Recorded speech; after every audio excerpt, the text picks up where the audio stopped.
Today, the Homestuck pilot was uploaded to VivziePop's YouTube channel, without much warning. I only found out what time it was being uploaded because Spindleroo posted a story on Instagram where they said the pilot was releasing in 2 hours. Bearing in mind this account only has 8.8k followers, compared to Spindlehorse's 148,000. So saying that the advertisement for the release of this pilot was poor is an understatement. For those who don't know, Homestuck was originally a fictional multimedia web series by its author and digital artist Andrew Hussey. Toby Fox did the music production and composition for the web series, and has come back to do work on the animation series too. The pilot is animated under a brand new animation team called Spindleroo, which is a separate team to Spindlehorse, who are responsible for animating Hell of a Boss and help animate Hazbin Hotel. Now you know the source material of the pilot, I will go over what happens in the 11.5-minute pilot, and talk about what I noticed in terms of Easter eggs and details, before moving on to what I personally liked and disliked about it. I will then go over my overall thoughts of the video. If you like this style of content, you'd like to see more from me, then please like the video to help me beat the algorithm.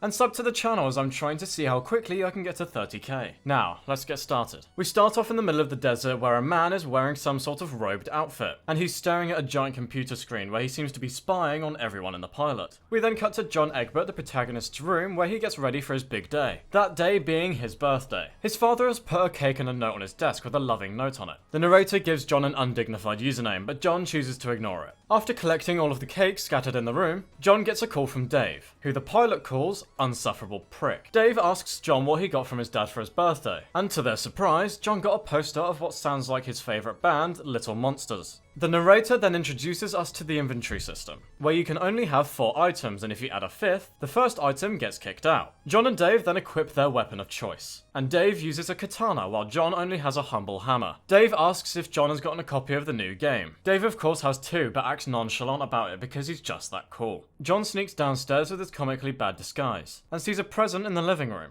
John opens it and gets jump scared by Charlie Emily.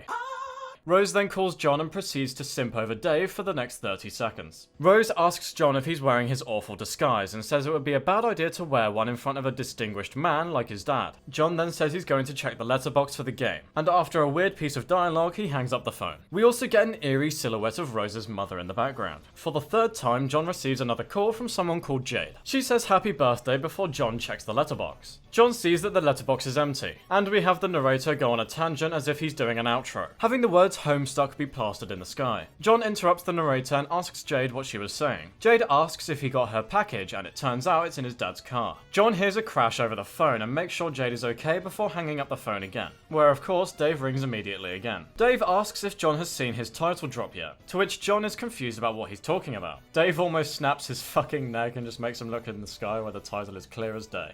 Literally. But John ignores it entirely and sees a meteor in the sky. He goes back inside and sneaks his way into the kitchen, specifically so he can get the red package. However, he's met with his father and is forced to fight him like when you walk into tall grass in Pokemon. There is then a spectacle of a fight between the two that ends in the father getting distracted by smoke that John created with crushed pills. While he is distracted, John grabs the game and heads to his room. We then get a final conversation with the whole cast on John's computer before the camera zooms out into the mysterious computer room that we saw at the start. We then get a montage of what there is to come in the future and the credits roll from there.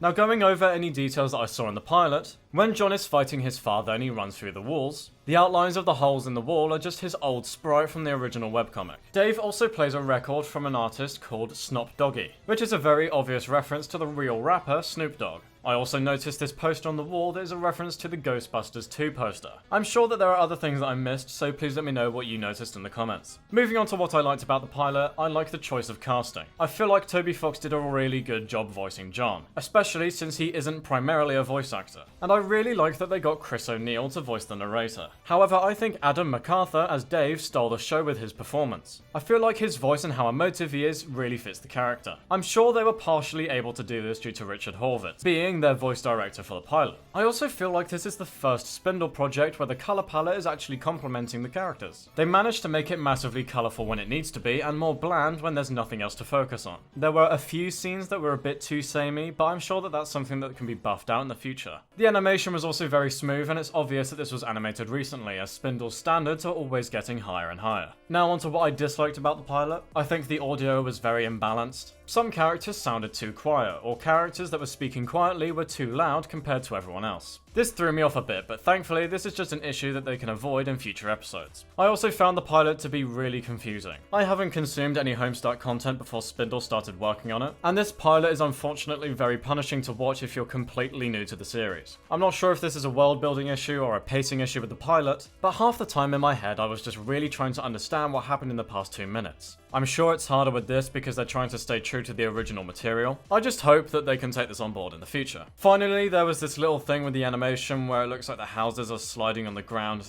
You know, that just put me off too. So, what do I think of it overall? Well, overall, the pilot was okay. I liked the characters, the animation was good, and I really liked the casting. But I was quite confused watching, and the audio issues put me off. People might try to argue that I'm confused because I haven't seen the source material, but after I watched the original pilot, I went to the original web series and read up to the point where the pilot ends. But I don't think that that should make a difference. And considering that a large portion of the viewers are also brand new to the series, I shouldn't be getting confused trying to follow along. Overall, it's okay, but I think I have to wait for more episodes until I'm sure how I feel about it. But as always, I'm only one person, and I would love to know your thoughts down in the comments. If you enjoyed this video, then please press the like button and subscribe to the channel to help me get to 30k. Thank you so much for watching, and I'll see you later.